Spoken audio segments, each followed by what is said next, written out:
আজকে যখন তারা তাদের একটা ন্যায়সঙ্গত দাবি নিয়ে সামনে এগিয়ে এসেছে, সেক্ষেত্রে তারা নিজেরাই আজকে উপলব্ধি করছে যে কি ভয়াবহ একটা পরিস্থিতি সৃষ্টি হয়েছে। তারা কালকে যে আহ্বান জানিয়েছে, আমি মনে করি সমগ্র দেশের মানুষের এই আহ্বানে সাড়া দেওয়া উচিত এবং সমস্ত রাজনৈতিক দলগুলো এখানে আপনার সাড়া দেওয়া উচিত। আর কারণ কালকের যে বিষয়টা ছিল, এটা শুধুমাত্র কোটা আন্দোলনের বিষয়ে পরিণত ছিল না। কালকের এই বিষয়টা ছিল সম্পূর্ণভাবে যে আমার সন্তানদের উপরে অন্যায়ভাবে, অযৌক্তিকভাবে তাদের উপরে আক্রমণ করা হয়েছে। সেই আক্রমণটা ভয়াবহ আক্রমণ।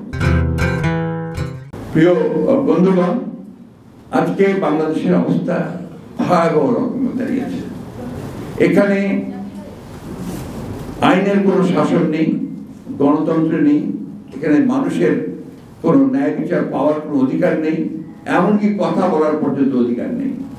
এই সরকার দীর্ঘদিন ধরে অত্যন্ত সুচতুরভাবে গণতন্ত্রকে নির্বাসিত করেছে, মানুষের অধিকারগুলোকে হরণ করেছে এবং ধীরে ধীরে সমস্ত অর্থনীতিকে একটা পরনির্ভরশীল অর্থনীতিতে পরিণত করেছে। আজকে আওয়ামী লীগের সরকার, শেখ হাসিনার সরকার গত একদিনে যে ঘটনাটি ঘটিয়েছে, এটা বাংলাদেশের রাজনীতির ইতিহাসে একটা জঘন্যতম ঘটনা। আমরা আগে কখনো দেখিনি যে হাসপাতালের মধ্যে গিয়ে আপনার এই সরকারি দলের সন্ত্রাসীরা তারা গিয়ে আপনার ছাত্রদেরকে আক্রমণ করবে, এটা আমরা কখনো চিন্তা করতে পারিনি। এমনকি পাকিস্তান আমলে, যার কথা তিনি বলেছেন যে পাকিস্তান আমলের হানাদার বাহিনীর কথা নাকি ছেলেরা ভুলে গেছে, আপনি তো সেটাকে ভুলে যেতে সাহায্য করছেন না, আপনি আরো সেটাকে নতুন করে মনে করে দিয়েছেন। কারণ পাকিস্তান সেনাবাহিনীর যে আক্রমণ ছিল তার থেকে আপনার কোন অংশে কম করেছেন। আমরা তখন ঢাকা বিশ্ববিদ্যালয়ের পড়ি, মামুনুল ভাইরা আছেন, জামাল ভাইরা আছেন, তখন ছিল এনএসএফ, আপনার আইয়ুব খানের দলের লোক, ন্যাশনাল স্টুডেন্টস ফেডারেশন। তারা এইভাবে আমাদেরকে আক্রমণ করতো, তারা আমাদের এইভাবে আমাদের সভা বন্ধ করতো, আমাদের সমস্ত আন্দোলনকে তারা নস্যাৎ করে দেওয়ার জন্য শক্তি প্রয়োগ করতো বিভিন্নভাবে এই অস্ত্র শস্ত্র নিয়ে। তো সেইখান থেকে আজকে আপনারা এর বাইরে তো যেতে পারেননি। আপনারা সেই পাকিস্তানিদের মতো একইভাবে সাধারণ ছাত্রদের যে ন্যায়সঙ্গত দাবি, যে যৌক্তিক দাবি, সেই দাবির আন্দোলনকে নস্যাৎ করে দেওয়ার জন্য আজকে আমরা তাদের উপরে অস্ত্র শস্ত্র হাতে নিয়ে আপনাদের সেই লেলিয়ে দেওয়া বাহিনীকে আপনারা লেলিয়ে দিয়েছেন এবং তারা আজকে তাদের উপরে অত্যাচার নির্যাতন করে, কি ভয়াবহ নির্যাতন, পৈশাচিক নির্যাতন করে তাদেরকে আপনারা আজকে দমন করার চেষ্টা করছেন। আজকে এই গতকালের যে ঘটনা, সেই ঘটনা থেকে বাংলাদেশের মানুষের কাছে তারা যে আহ্বান জানিয়েছেন আমাদের ছাত্ররা, এই আহ্বান আমি মনে করি যে অত্যন্ত সময়োচিত একটি আহ্বান, যৌক্তিক একটা আহ্বান। আমার খুব ভালো লেগেছে এই জন্যে যে আমরা এতদিন ধরে আন্দোলন করছি, আমরা গণতান্ত্রিক আন্দোলন করছি, আমরা এই কথা বারবার করে বলার চেষ্টা করছি যে এই সরকার জনগণের বিরুদ্ধে অবস্থান নিয়েছে। এই সরকার জনগণের যে অধিকারগুলো সেগুলোকে হরণ করে তারা গণতান্ত্রিক যে পরিবেশ সেটাকে সম্পূর্ণভাবে ধ্বংস করছে। কিন্তু আজকে এতদিন ধরে আমরা দেখেছি যে সেখানে সাধারণ ছাত্রদের সেরকম কোনো আপনার তাদের পার্টিসিপেশন যেটা, সেটা আমরা দেখতে পাইনি। আজকে যখন তারা তাদের একটা ন্যায়সঙ্গত দাবি নিয়ে সামনে এগিয়ে এসেছে, সেখানে তারা নিজেরাই আজকে উপলব্ধি করছে যে কি ভয়াবহ একটা পরিস্থিতি সৃষ্টি হয়েছে। তারা কালকে যে আহ্বান জানিয়েছে, আমি মনে করি সমগ্র দেশের মানুষের এই আহ্বানে সাড়া দেওয়া উচিত এবং সমস্ত রাজনৈতিক দলগুলো এখানে আপনার সাড়া দেওয়া উচিত। আর কারণ কালকের যে বিষয়টা ছিল, এটা শুধুমাত্র কোটা আন্দোলনের বিষয়ে পরিণত ছিল না। কালকের এই বিষয়টা ছিল সম্পূর্ণভাবে যে আমার সন্তানদের উপরে অন্যায়ভাবে, অযৌক্তিকভাবে তাদের উপরে আক্রমণ করা হয়েছে। সেই আক্রমণটা ভয়াবহ আক্রমণ এবং তাতে করে আমাদের সন্তানের আজকে অত্যন্ত আহত হয়েছে, নির্যাতিত হয়েছে।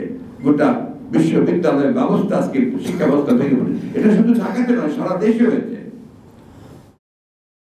আজকে মুশফিকুর রহমান সাহেবের এই শতবার্ষিকী পালন অনুষ্ঠানে আমি বক্তব্য দীর্ঘ করতে চাই না। আমরা বারবার করে বলে আসছি যে আজকে দেশকে তারা ধ্বংস করে দিয়েছে। আপনারা দেখেছেন আজকে কথাটা উঠে এসছে যে প্রধানমন্ত্রীর একান্ত ব্যক্তিগত পিএ, যাকে সহকারী বলা হয়, তার কাছেই 400 কোটি টাকা তিনি নিজেই বলেছেন, অন্য কারো বলা দরকার হয়, 400 কোটি টাকা সম্পদ নাকি পাওয়া গেছে।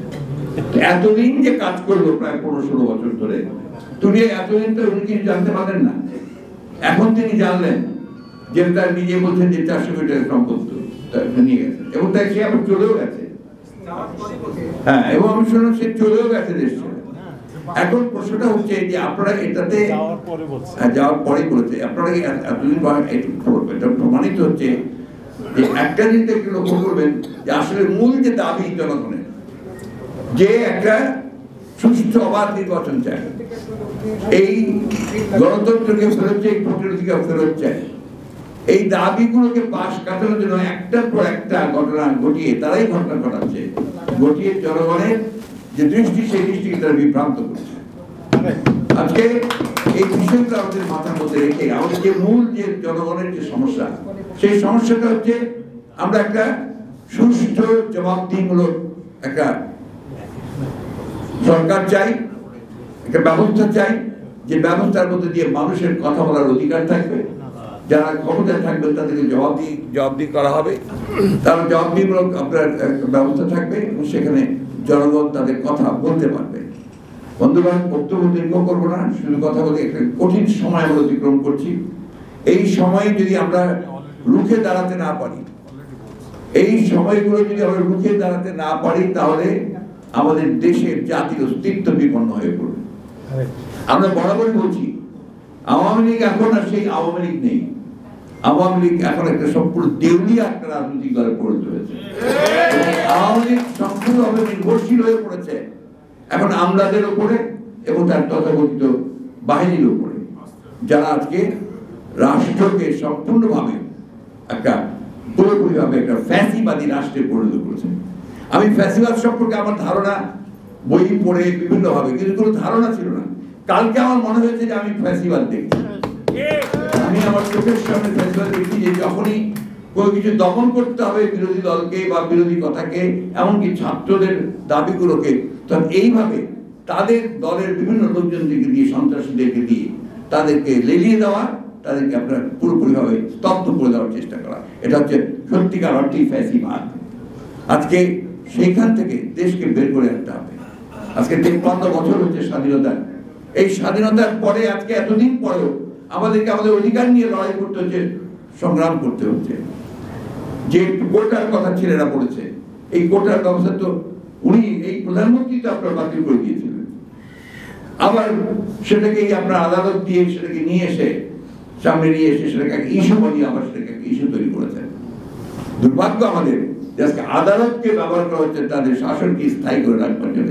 এই কথাটা আমরা বহুবার বলেছি, এবং সেই জন্য আমাদেরকে বিভিন্নভাবে কথা বলা হচ্ছে। আমি খুব স্পষ্ট করে একটা কথা বলতে চাই, সেটা হচ্ছে যে এই দেশের মানুষ এরা জেগে উঠছে। আমি বিশ্বাস করি যে জনগণ তাদের অধিকার আদায় করে নেবে, এবং যে কথাটা মাহমুদুর রহমান মান্নার সহ আমাদের সমস্ত বক্তারা বলেছেন যে আর সময় দেওয়া যাবে না, আর সকলকে উঠে দাঁড়াতে হবে, রুখে দাঁড়াতে হবে, অন্যায়ের বিরুদ্ধে দাঁড়িয়ে আমাদের অধিকার আমাদেরকে আদায় করে নিতে হবে। আপনাদের সকলকে ধন্যবাদ, সকলের ভালো শুভকামনা করছি। আসসালামু আলাইকুম। 1 জানুয়ারি 2024 চেঞ্জ টিভি পা রেখেছে সুরভিত 6 বছরে। সবার প্রতি নিরন্তর শুভেচ্ছা। changetv.press আগামী 1 জানুয়ারি তার প্রতিষ্ঠা বার্ষিকী। আমি এটা জেনে অত্যন্ত আনন্দিত। আমরা আশা করছি changetv.press মুক্তিযুদ্ধের পক্ষে তারা কথা বলবে, সত্যের পক্ষে কথা বলবে, নিরপেক্ষ বলে কিছু নেই, সবসময় সত্যের পক্ষে থাকবে, এই প্রত্যাশা ব্যক্ত করছি। এর কলা কুশলী সবাইকে অভিনন্দন জানাচ্ছি, এর শ্রোতৃমণ্ডলীকেও অভিনন্দন জানাচ্ছি। 1 জানুয়ারির যেমন অভিনন্দন, একই সাথে চেঞ্জ টিভির প্রতিষ্ঠানের জন্য সবাইকে অভিনন্দন। চেঞ্জ টিভি প্রতিষ্ঠা বার্ষিকীতে আমরা এদেরকে ধন্যবাদ জানাই। চেঞ্জ টিভিকে উত্তরোত্তর সাফল্য কামনা করি। আর সাথে সাথে আমরা বিশেষ করে এদেরকে অনুরোধ করব যেন তারা দেশের পক্ষে এবং বাংলাদেশের জনগণের পক্ষে, ইসলামের পক্ষে, হকের পক্ষে, সত্যের পক্ষে তারা যেন সুন্দর পরিবেশন করতে পারে, এই আশাবাদ ব্যক্ত করি। আমি শুনে খুবই খুশি হয়েছি। চেঞ্জ টিভি প্রতিষ্ঠার পর থেকে এটি অত্যন্ত বস্তুনিষ্ঠ খবর পরিবেশন করছে। তাছাড়াও দেশের অর্থনীতি, রাজনীতি বিভিন্ন বিষয় নিয়ে তারা জাতির সামনে বিভিন্ন তথ্য তুলে ধরে। আমি মনে করি বাংলাদেশকে আরও উন্নত বিকশিত করার জন্য চেঞ্জ টিভি আরও অবদান রাখবে এবং বাংলাদেশে একটা অন্যতম গুরুত্বপূর্ণ একটা মিডিয়া হিসেবে প্রতিষ্ঠা লাভ করবে।